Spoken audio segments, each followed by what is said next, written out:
Well, the St. Louis Blues continue to really struggle to find any success at all. They sit at 30th place in the NHL right now as we record here on November 19th.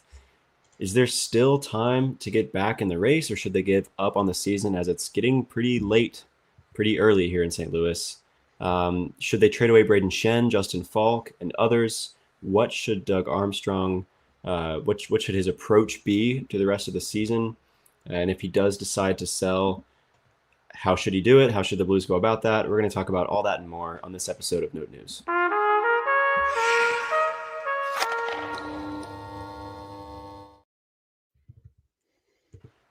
Welcome into another episode of Note News. We're a St. Louis Blues podcast. We go live twice a week talking all things blues. You can find us on YouTube, Spotify, Apple Podcasts. Be sure to follow and subscribe.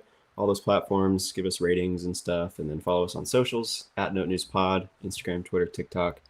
It's been pretty frustrating, a pretty frustrating start to the season for us here in Blues land and Blues fandom, as I'm sure all of our listeners are aware and are feeling the same way. And so hopefully, hopefully this podcast can be a bit of a bright spot to some of those fans out there during these turbulent times. But yeah, it's been a while since we talked. I think it's been 10 days or so. So there have been, I believe, 4 games in that span, and I was kind of hoping it was a stretch where the Blues could put something a little bit more impressive together. Unfortunately, that was not the case. Um, but yeah, it's getting late early, like I said. But you know what, Alec? It's been a while. How you doing? How's it going? How you holding up? Doing all right. The games are getting, I don't know about harder to watch because they're kind of, you're already starting at the bottom. It's hard to get worse than that. But um, yeah, it's not been fun to tune into Blues games and watch them find ways to lose every night. It's all bad right now, but Yeah. I don't know. I think better times are coming, and I'm pretty confident in saying that.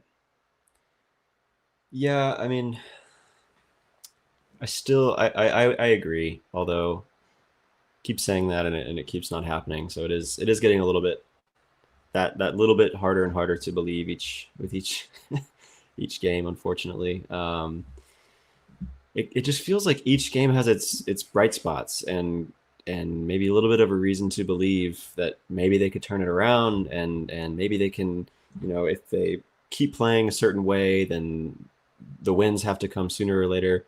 Um, but they just seem like a team that is really struggling to ride the highs, and pull themselves out of the lows.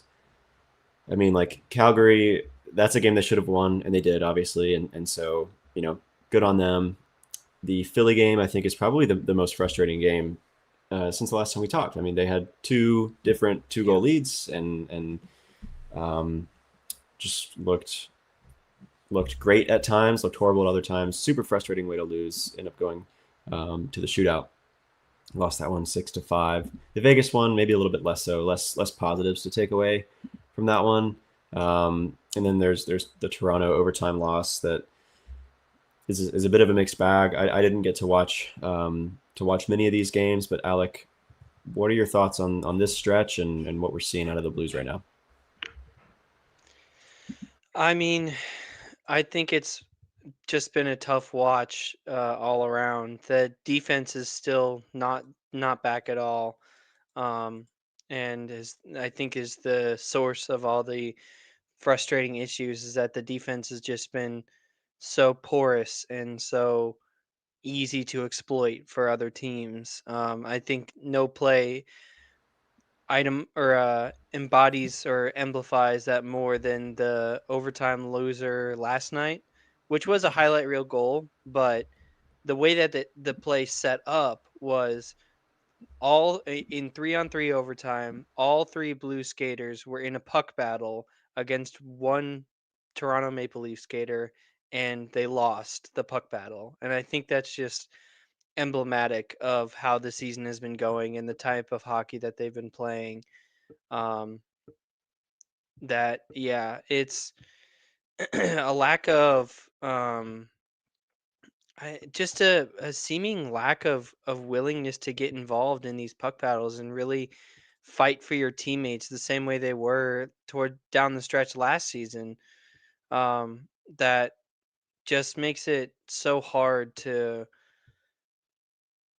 see a way forward. And I also question like I said, the defense has been the biggest issue. I question whether they have a chance of turning it around just because by this point, if they haven't figured out how to better coach a defensive structure into this team, I don't know exactly what is taking so long. And I don't know what could be, um, what is the solution. So, uh, I think it's not been fun watches. So there's not a lot of good to say, but here we are. Here we are. Yeah, I mean, it's rough when Jeremy Rutherford, who's kind of like, in a lot of ways, the consummate like optimist when it comes to like beat writers for he's a great beat writer and does great work covering the Blues, and part of that is being impartial, and I think he does that well. But I feel like he as a writer tends to like err on the side of optimism when it comes to the Blues, and like tries to report what they're doing, you know, in an impartially objective, I guess, objectively optimistic-ish way, and like I think tries to spin a lot of what's going on with the Blues as like, here's why it's bad, but here's why there's cause for hope, and stuff like that. But it's bad when he writes an article over the weekend. This is the headline is the Blues are just a bad team and no more examples are needed to prove it. Um, and so I mean, like that's sort of where we're at is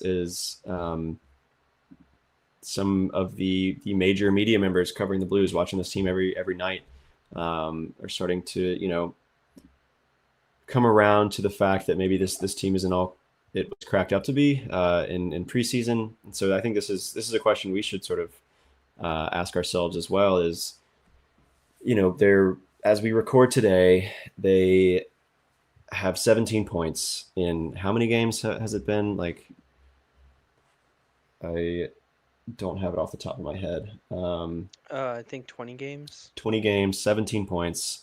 You're right. So they have 6 wins, 9 losses, and 5 overtime losses. And so as it stands today, they are 30th in the league, 14th in the West, 7th in the Central Division. They're 6 points out of a playoff spot. Where do you stand with this team? Because I know that there was a time a few weeks ago when you were kind of like feeling pretty down on the team. You kind of changed your mind a little bit and felt a little bit more optimistic. I think, like a lot of Blues fans, it's been hard to to pick one or the other a lot this year. But where do you stand today here on the 19th, given where they're at in the standings right now? I find myself pushing back on just the sheer level of negativity and bad vibes around the team. I find myself to be a little bit more temperate in that they are probably a bad team for this season and the season is probably like over, but that doesn't mean that we have to ruin, the future of Blues hockey just because we had one bad season in there. Um I don't know. I think that just making a move to sell everybody and enter a 10-year rebuild is not always the best process for going about running a hockey team. Obviously, there is an argument for in that all the point leaders right now in the NHL are first overall picks. But that doesn't mean that the only good teams right now are the teams with first overall picks on them. it sure helps, and it definitely makes a better case. But I mean, Chicago and San Jose are still scrapping their way to wins right now, and it's Okay. kind of remains to be seen whether they're playoff hopefuls or doubtfuls.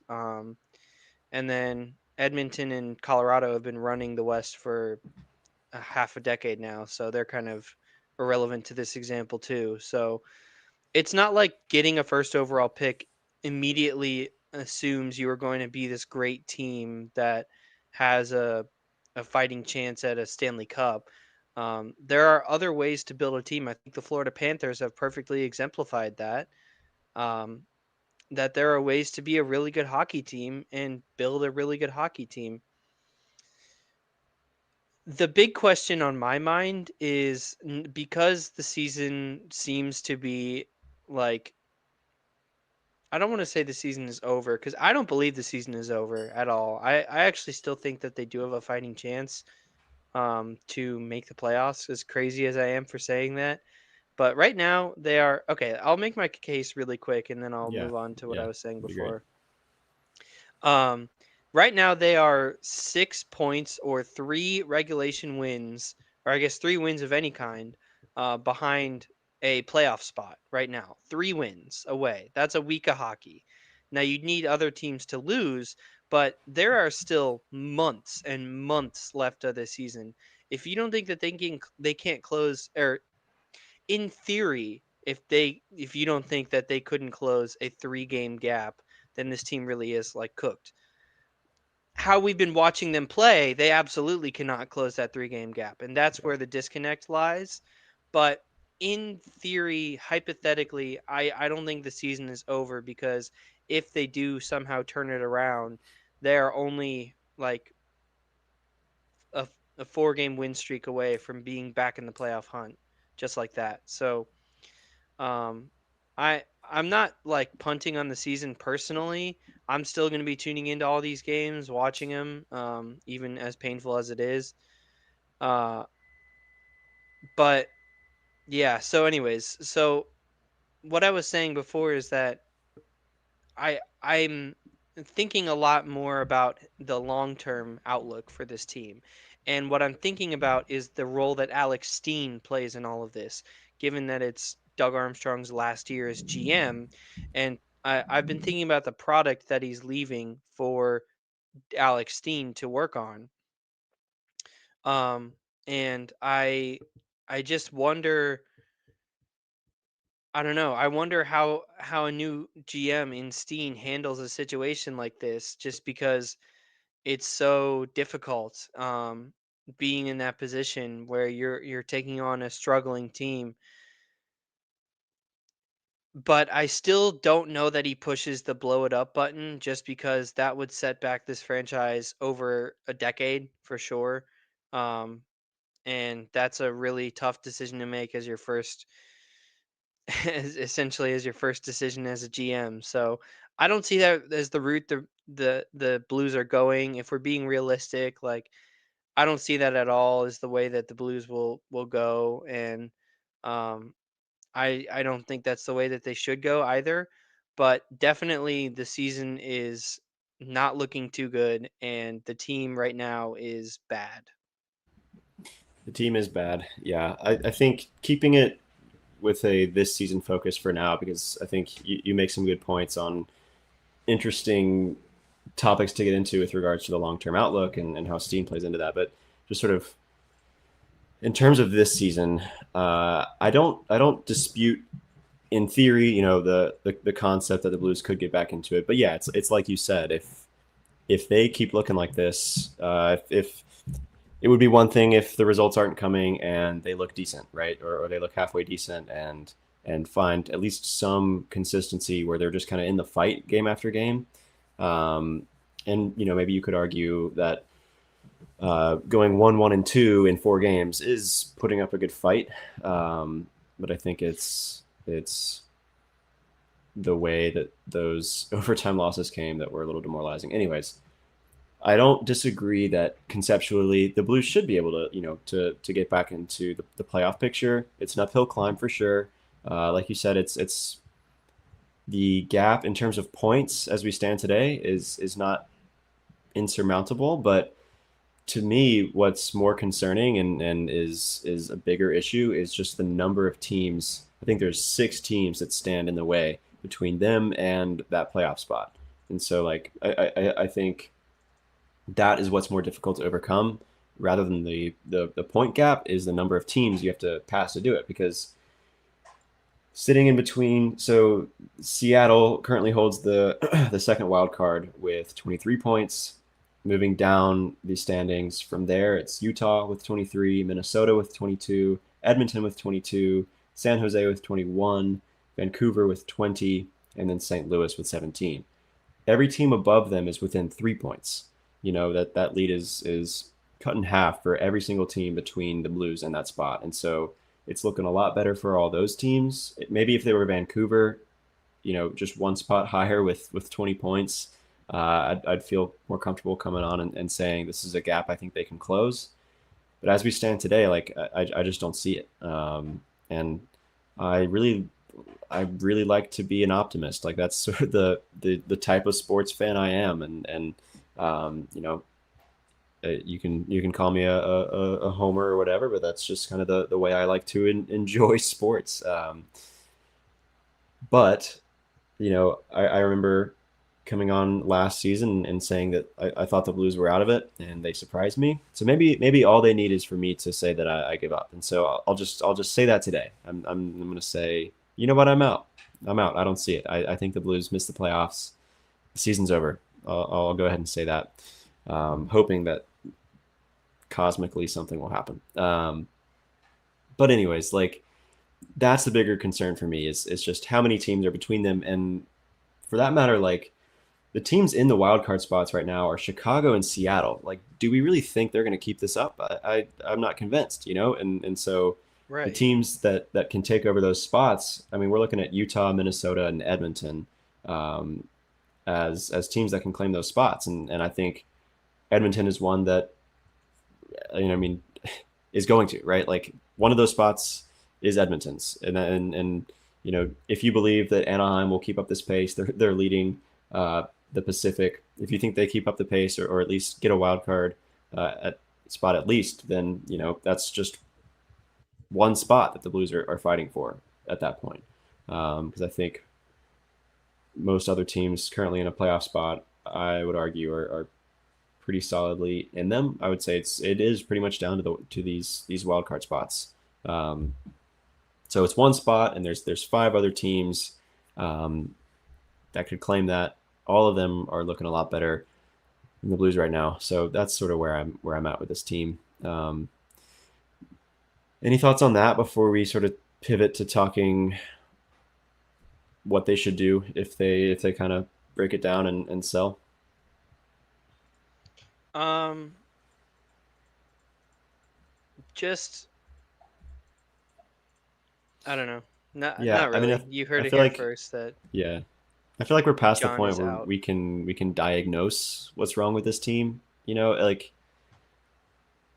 it's everything. There's so many things that are going wrong, and um, whether it's the goaltending is bad or the effort's just not there or whatever else. Like there's just there's not one thing we can point to and say fix this and you'll be fine. So I think we're sort of past the point where we can come on and say here's what they're doing wrong and what they need to fix. At least today. And so I think a lot of Blues fans and a lot of people out there are kind of out on this team and thinking this is a lost season and one where they should sell. But like as you hinted to a couple minutes ago, it seems like you think it should be more of a lighter sell and not a teardown.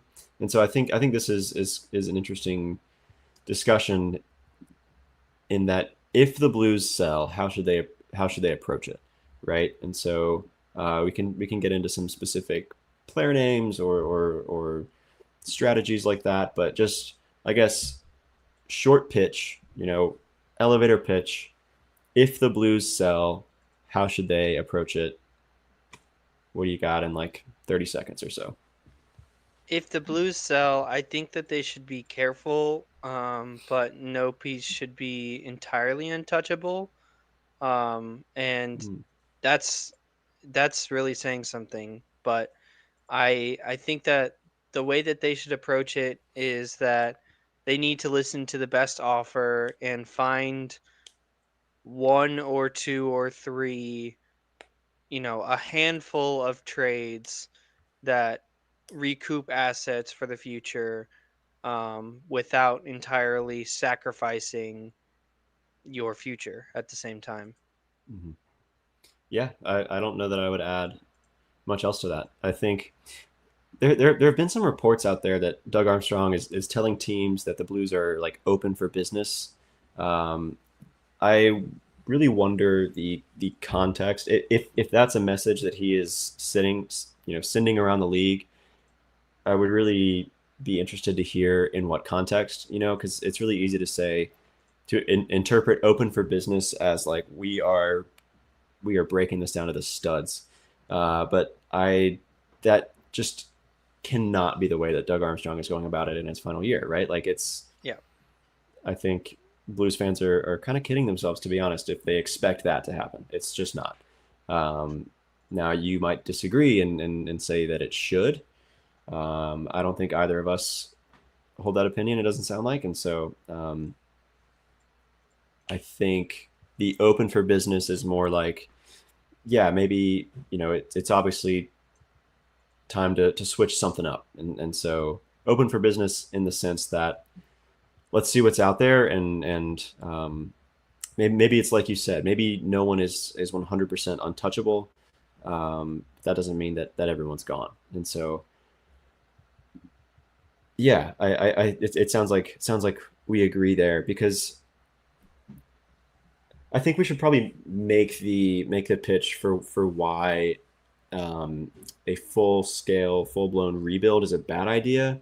I mean, it's what I would normally say is that all you have to do is take a look at Chicago, and that should convince you why a full blown rebuild is bad. But they're in a playoff spot right now, and so it's kind of hard to come on and say that at this point. But like I think they're not the only ones, right? Like take a look at the Sabres um, or Montreal for the longest time. Like it, they look really good this year. But my point is, when you tear it down to the studs and try to rebuild, the only thing you're guaranteed is that you're going to get some good draft picks. That's kind of it, like the you have to really be able to draft well, and I think I have faith in the Blues to draft well, but like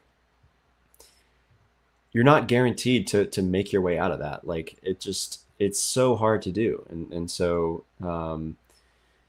something that the Blues have been trying to do is kind of do a really short term retool and kind of like flip it back as soon as they could and become more competitive. And maybe that uh, they didn't sort of wade in to the retooling process enough as much as they should. Maybe it takes a little bit more, like maybe one more year of being bad or something. But like I think in today's league, it is really hard to make your way out of a full blown rebuild when you tear it all the way down. Do you agree? Yeah. Yeah, I agree. So if anyone has any thoughts or questions on what the Blues should do, just drop them in the chat. Try to address them if we can. But I guess I can add on that, just like to elaborate on your point of why it's so hard to rebuild, because nothing is guaranteed with draft commodities.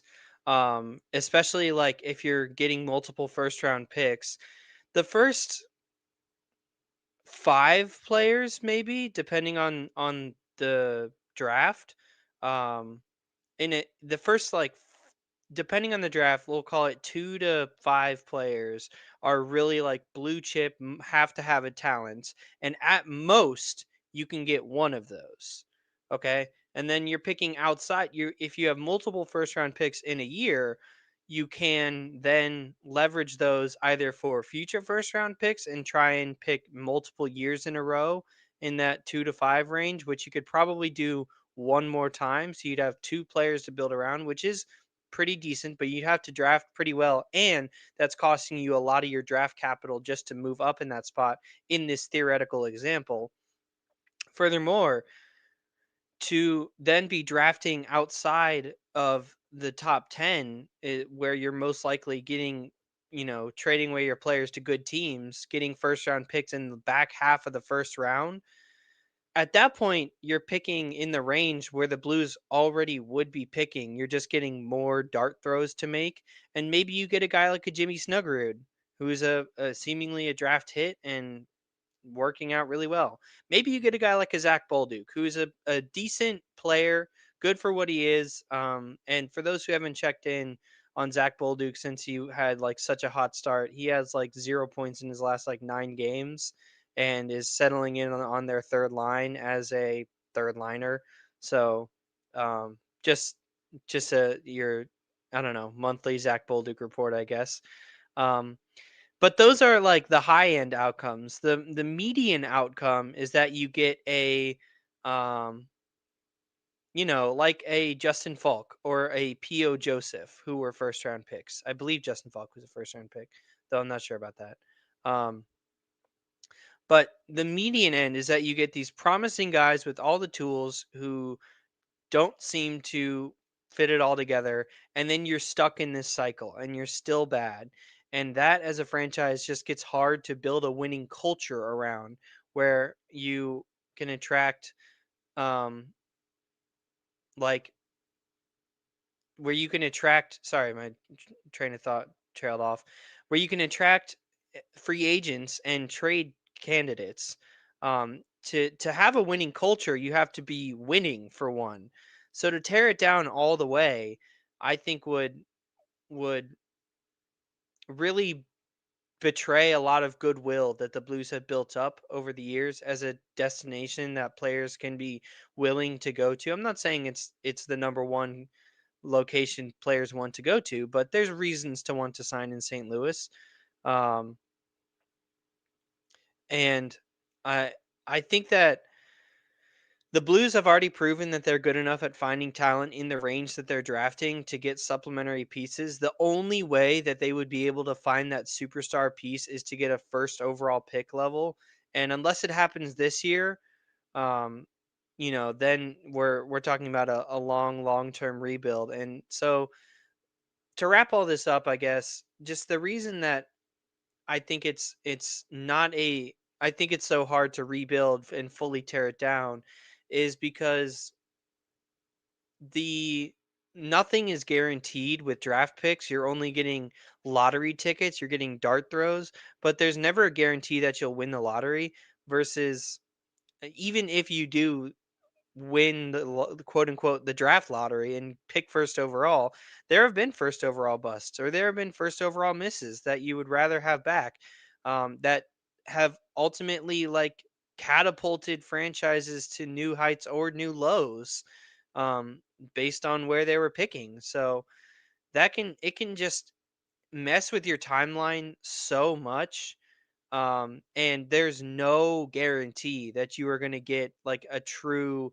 number one type of guy that you can build around. There's absolutely never a certain commodity in drafting. So it takes a lot more to build a team than one player. And that's kind of why, just to elaborate on what you were saying. Yeah, yeah, well said.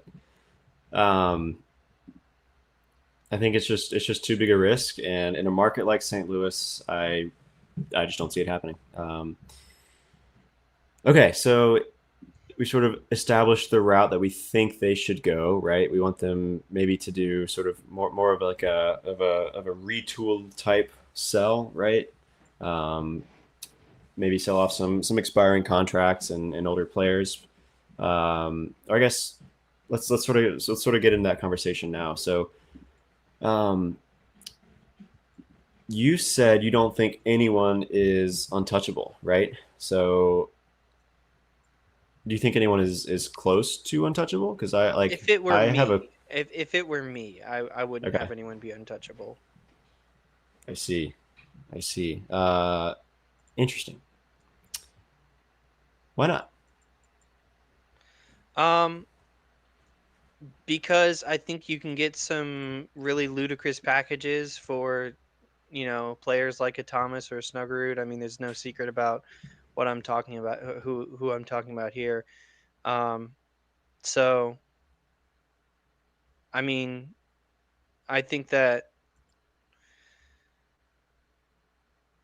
I don't know. I think that you could get some franchise altering packages for one player, and I think that the Blues have shown an ability to replace one player.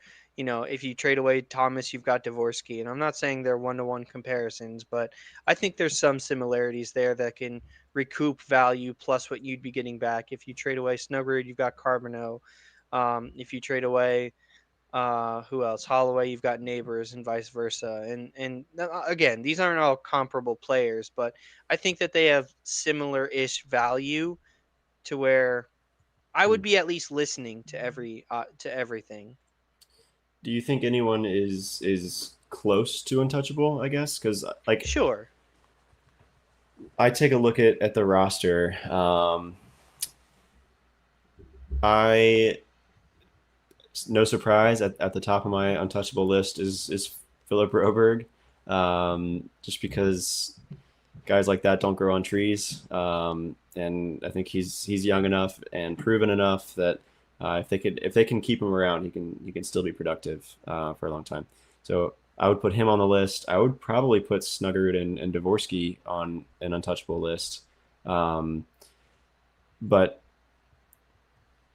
I'm willing to entertain arguments to the contrary. I just think, they just got here. It doesn't make sense to trade with Snuggerud and Dvorsky in my mind. You're probably trading them for picks, right? I mean, and it or prospects that are unproven, and it doesn't make sense to trade them away for futures because they kind of are like futures in their own right. And so I'm keeping them around if I'm the Blues.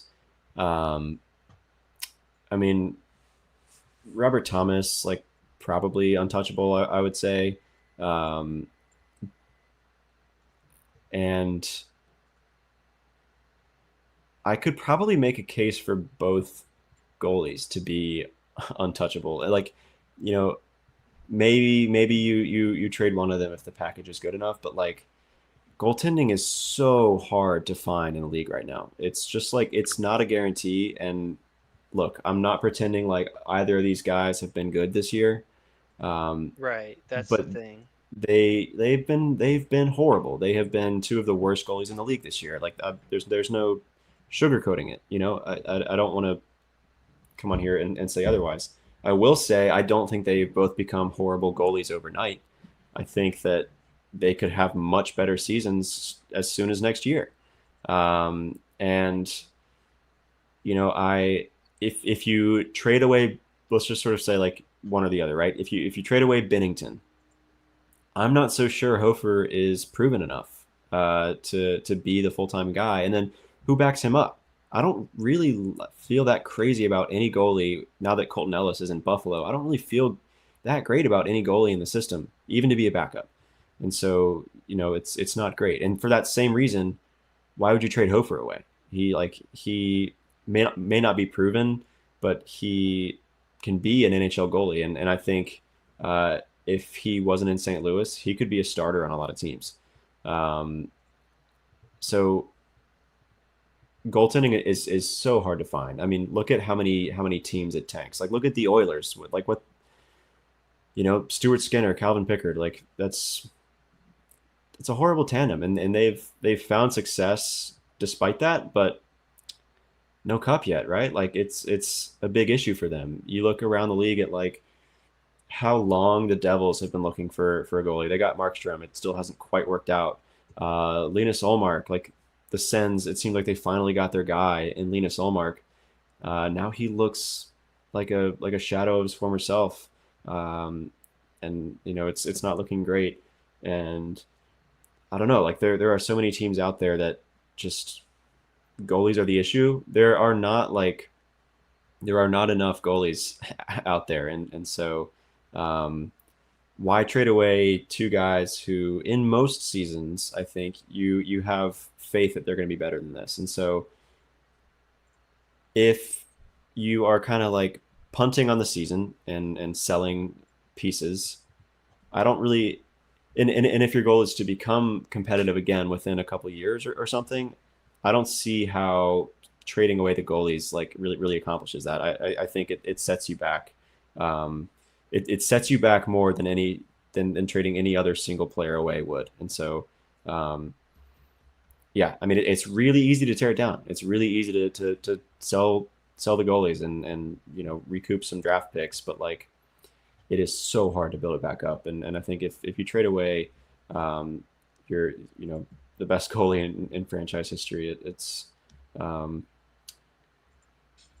not a good idea in my mind. And so I think they are close to untouchable for me. And maybe maybe I'm wrong about that, but I think a lot of the young guys, in addition to those two, should be pretty close to untouchable. Anyways, any thoughts on the goalies there?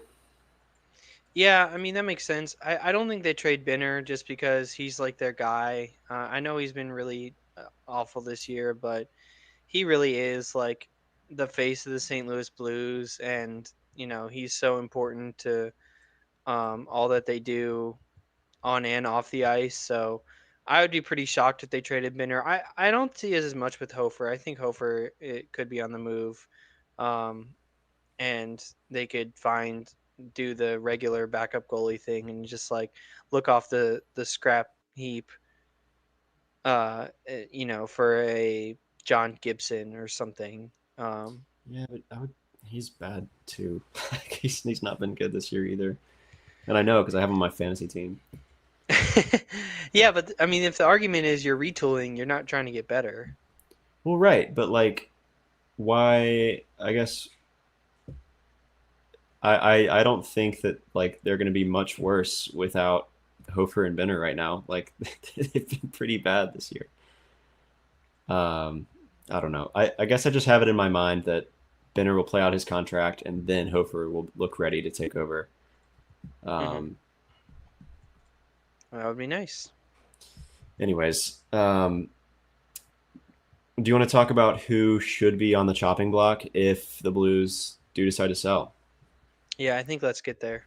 This is probably the more entertaining conversation. So, like we said, we don't think the Blues should tear it all the way down, but if they do decide to sell, which players top the list? And I think there are a few names out there that have come up again and again. Brayden Schenn and Jordan Kyrou come to mind as names that have been out there like on trade boards and stuff a lot. Um, I think if Blues fans had their pick, Justin Faulk would be at the top of the list. Um, those are, I think, Shin and Faulk in particular are on my list to be traded away. Um, what do you think? What do you think of those two? Let's just start with Shin and Faulk because I think those are kind of the names on the top of the list for a lot of Blues fans. Um, I I think those make a lot of sense. I think Shen makes a lot more sense than Justin Falk does. Falk is not as much of a known commodity, or at least is not as much of a guaranteed commodity to produce something. Falk has had longer stretches of bad play, and his defense is hard to watch um, as a defenseman. So He's I, been decent this year, I will say. yeah, he's been better, but his track record, I guess, is Yeah, not as sure. proven. Um, and I don't see a team biting on that contract. I know the cap has gone up and cap hits are kind of fake anyways, but I still don't see a team biting on the contract because with Justin Falk, there just isn't a lot of upside. So I would definitely be entertaining it if a team wants to put it out there.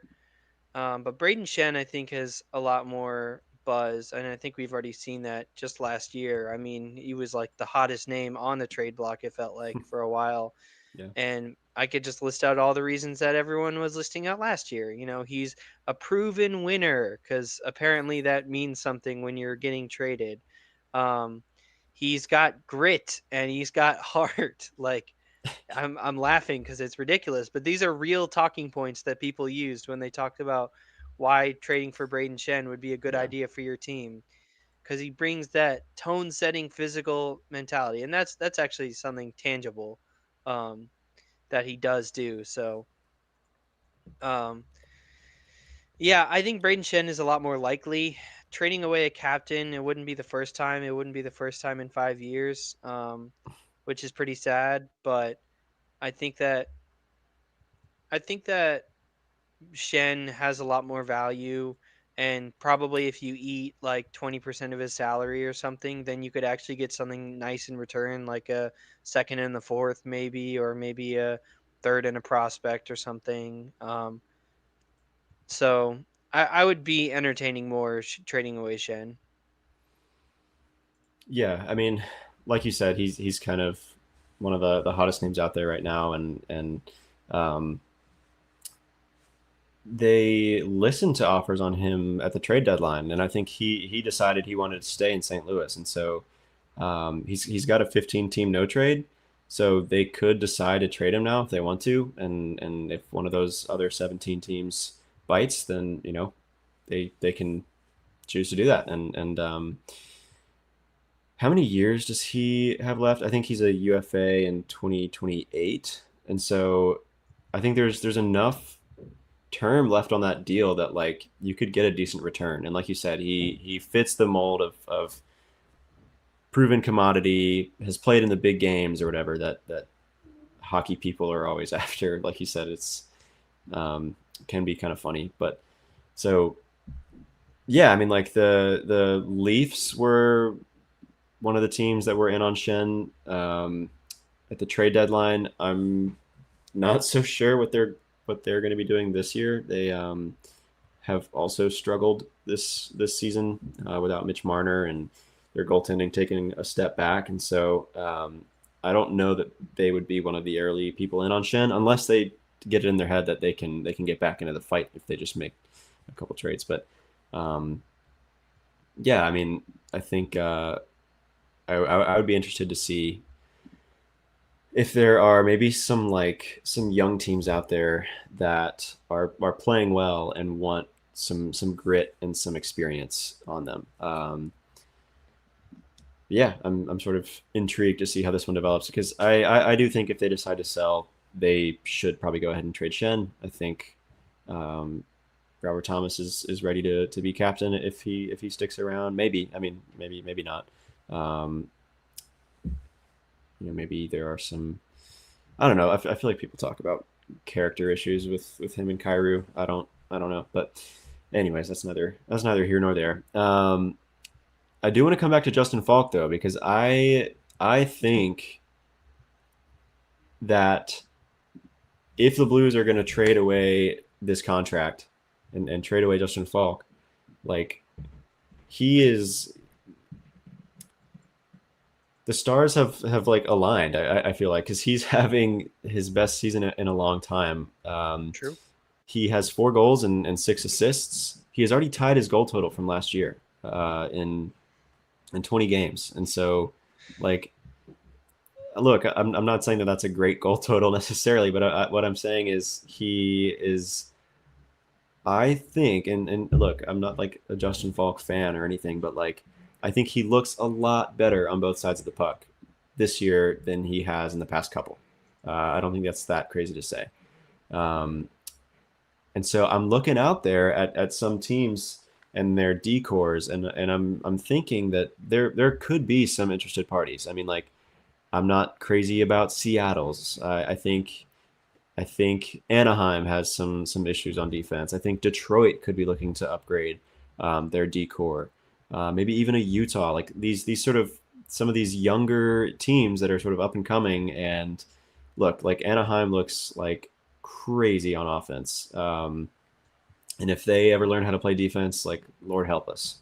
But I think there are some teams out there like that could be interested, and in a bottom six guy like Faulk, and he doesn't provide anything crazy. Like he's not super valuable or anything. That's not what I'm trying to say. But what I'm saying is he's a good depth option for a team out there that wants a season and a half of a player, and his contract. I will say one thing that should make it a little easier on the Blues is that his contract was front loaded. There's he would be getting paid less than his average AAV of 6.5. So I think his recent performance, the surprise performances from some young teams out there, and given the nature of his contract right now, both in remaining term and in the actual cap hit, not just the average cap hit for the entire contract, put it all together, and I personally think that there is it could line up. So like he's making 4.5 this year, he's making 4.5 next year, and then he's a UFA, and so that to me feels very tradable. So I think those two top the list. They should. And it's not that I dislike the players necessarily. I'm not someone that has really hated on Falk, because I think he's been serviceable and not great, but fine.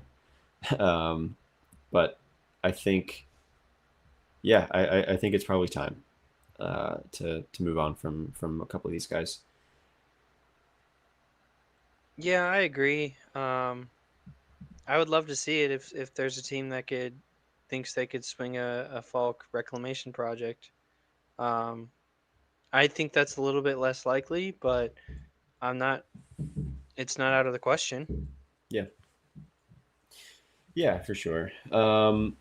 Okay, who else is on your list? Who else do you think? Because so I'm looking at the Athletics trade board right now. They have Brayden Schenn as like the sixth overall trade target on the market right now. Justin Falk is actually at eighth overall, which I think is kind of funny. Um, How about and that? then, huh? Just how about that? Yeah, no, he's above like Jonathan Marchessault and Anders Lee and like Brian Rust and like guys that we've all talked about for a while. But then Jordan Kyrou comes in at 20th. I don't know. I don't know. Like, do you? I'll just ask you. Do you trade Jordan Kyrou? I love Jordan Kyrou, so I personally do not. Yeah, But I, I, yeah, I think we're both just I'm sick of it. very, I'm so tired of talking about trading Kyrou. yeah. Okay, but who else do you think maybe should be on the move? I think there's some interesting names like Torpchenko and some expiring deals. But yeah, who do you got? This is a tough one to move for sure. But my number one name that I would be trying to move if I were the Blues is actually Pavel Buchnevich. Yeah, Has yeah, not had the season that anybody has hoped for. Just looks checked out, honestly. Looks exactly like a prime candidate for a change of scenery. yeah, Um, so I I feel like with him, with Booch, it really just has become, I don't know if it's become stale or what, but moving him to a team that's in need of like a secondary piece, I'm thinking like I'm thinking like Washington, how they've got PLD and Dylan Strome to support Ovechkin, but really could use one more like true, name brand name to help complement that core. I think Pavel Buchnevich should be perfect for that. Now, moving that contract would be a serious ask and a serious task to yeah, accomplish, but I don't think it's impossible. Maybe this is just me being hopeful, but I do think that he's got enough. He's still relatively young-ish at 29 years old, um, and he's still should be in the prime of his career. So if you can get a player in the prime of their career, locked up, that's that was what the Blues talked themselves into and didn't end up working out. But I don't know. I think there's enough interest there, or I would have enough interest if I were another team, and maybe it's just the homer in me, but I would be looking to move Booch. I think if they could, that might be great. It's definitely going to be tough, like you said. I don't know if I would say impossible, but he's got a full no trade clause, so if he doesn't want to go anywhere, he won't. So it's tough in that regard, and then finding a team that will take it, I think, is even tougher because um, I would probably. I don't know that I see it with Washington, and I think it conceptually, yes. Like I think as currently constructed, they could use, they could feasibly be after a guy like Buchnevich, but then looking at their timeline, I'd be curious to see what they do next year after Ovi retires, if he retires after this year. Like they could be staying in it just because they want to play that out. So if they convince themselves that they'll stay competitive for like several years after Obi leaves, then maybe so. Maybe they could be um, a candidate for that. But I don't know if I 100% see it necessarily. I like again, like I go back to some of these like teams that maybe think they have a shot that didn't expect to have a shot, like a Chicago, like an Anaheim. Although I don't know that they need help with forwards. um, but yeah, like I think there could be some out there other than Washington that fit a similar mold. That yeah, maybe it's just a change of scenery and he'll look better. But even if he leaves and finds success elsewhere, I don't know that like I would be too broken up about it. Like it would be it would be tough to to face that the fact that he struggled so much here and then was able to perform elsewhere. But like I wasn't crazy about the contract when it was signed. Like I was happy they kept him around. I wasn't happy about the length. Um, but anyways, so yeah, I think if it's doable and if it's not a situation where they have to like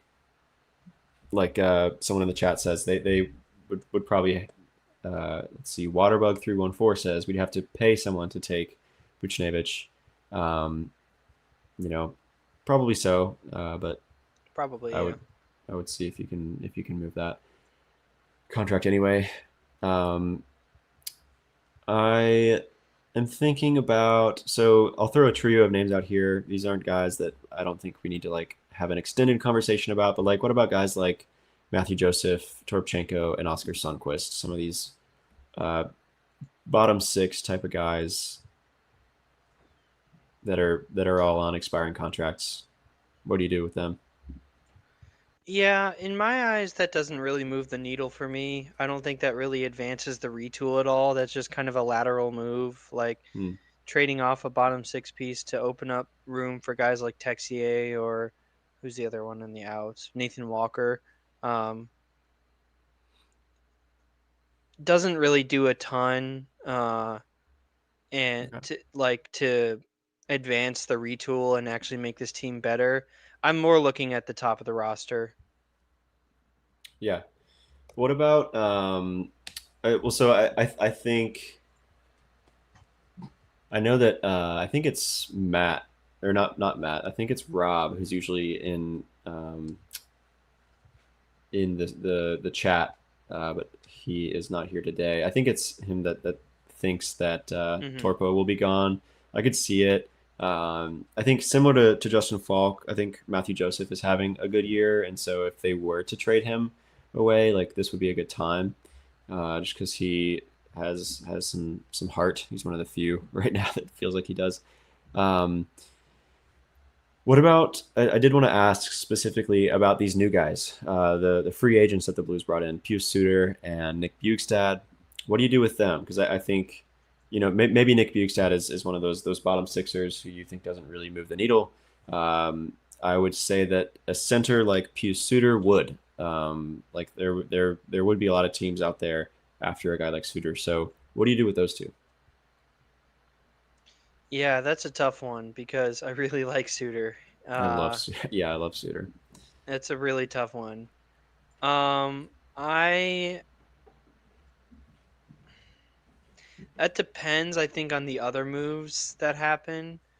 Like, if they can't find another deal and Suter's the only one that they're happy with, then I would take it.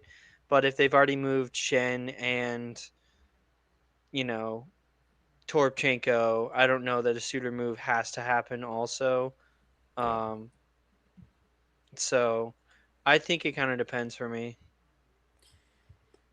Yeah, and I think it also depends on what their plan is, right? I think if their if their plan is to be right back in it next year, then Suter is a guy maybe you keep around just because the fit has been so good. Um, Hmm. but I don't think they should be opposed to it across the board with either of these guys. Um, any other guys that you wanna highlight as maybe interesting names that could be on the move? I know other people have talked about Cam Fowler.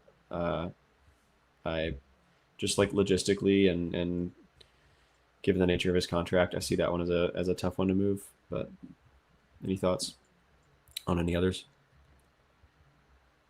Yeah, probably the same for me on Cam Fowler. Um, I think the only other one would be Bennington for me. Is like, do the Blues want to move him? And I don't think they do. So, I don't Yeah. think I have any other names. So to wrap up here, if they sell some of these guys and if they punt on the season, what do you think they should be after in terms of returns, like strategy wise? Like is there a specific position that you want to see filled? What's your what's your take on returns the Blues should be targeting right now? Yeah, that's a good question. Um, hmm. I feel like they need to address the defense above everything else. The defense right Mm-hmm. now is causing a lot of problems for the team. Um, and the problem is that there isn't a lot of playing time to go around already on the defense, which makes it tough. But I still think that it's probably the best to first attack on the back end and then deal with because the forward core already has um, a pretty decent like setup as you were, uh, Mm-hmm. and I feel like it's really the big weakness on this team is the defense. So Yeah, yeah. I think I would agree. I think you build a good team starting down the middle and then sort of building out from there. And so like I think the goalie tandem, I wouldn't personally be upset if they kept it intact because I think it's a good tandem, and they're lined up to be solid in that position for a while. So I kind of leave it. Uh, I think everyone and their brother are after centers right now, and so if you can get a promising center, then sure. But I see that as difficult. The other one is defense, and so like you said, I think that's been a major weakness for them. Just looking at like the like someone put in the chat, just like the age of defensemen right now, and the size of the contracts they're signed to. It has kind of bitten them for a few seasons now, and so I think that should definitely be something they target. Um, I know it's been rough with Logan Mayu, who was demoted, sent down to the AHL, but like you know maybe he can still be a productive player for you down the line once he figures something out. he looks good in the AHL. He's heating it up. Yeah, yeah, but like, did we expect anything different. Like I didn't really, just because he has looked so good in the HL for so long. Sorry, didn't mean to torpedo your I think point, he but looks better. looks better than he did. Yeah, maybe he just needs to get his feet under him, get his confidence back. That's so true. We got a comment in the chat saying Florida would take Booch. It's what they do successfully. That is They would nail on take the him, head. and like he would like win the Conn He'd Smythe. be point per game. Yeah. Yeah, yeah, Or Vegas. or Vegas. And you know what? Fine. Like if that's what it takes, sure. Like yeah, whatever. Um, but yeah, like you said, I think defense should definitely be a target. If they can get some early draft picks in I'm talking like draft picks in the next couple of seasons, that would be good. But like at this point, I think you need to have as much known quantity as you can. But if you can get some good returns in terms of like early round picks, then you know, I think you take it if it's in the next couple of years. But yeah, anything else? I think that'll do it. Well, it's been difficult in Blues land, and it's not fun to be talking about who should the Blues sell out here in mid November. Really didn't think we'd be here at the start of the season, so it's very disappointing for sure. Um, but like we said, there is a world in which they turn it around. It's going to take a lot, and it's going to have to happen soon. But maybe they'll watch this episode and know that I'm officially out on them, and then they'll turn it around. That's what it took last year. So fingers crossed. What do we got next? They play in Philly tomorrow. They continue their road trip through the Northeast. They play in Philly tomorrow. Um, They play on Long Island against the Islanders on Saturday afternoon. Then they play the Rangers next week, the Devils, and then they come back home for a couple games. I believe they are. Jake Neighbors is traveling with the team and should hopefully make his return. And so hopefully he can pick right back up where he left off. So we will be right back here to react to those games, and hopefully Jake Neighbors will be back and we can have something positive to say next time. But I think that'll do it for us. Just a bit of housekeeping. We'll probably, we know we haven't done an episode in a while. As the Thanksgiving holiday approaches, we probably won't be doing twice a week, every single week for the next couple, but we'll be back here soon. I know we can say that for sure. So stay tuned and be sure to follow us on all of our platforms. Subscribe to us on YouTube. That's the best way to help us out. Like this video, follow, rate, review on Spotify and Apple. Those ratings and reviews really go a long way. And then follow us on socials, Instagram, Twitter, and TikTok at Note News Pod. Do all those things, and you'll be sure that you never miss an episode. And we will see you next time. Thanks for tuning in to this one. And you know what? Let's go Blues, I guess. Let's go Blues!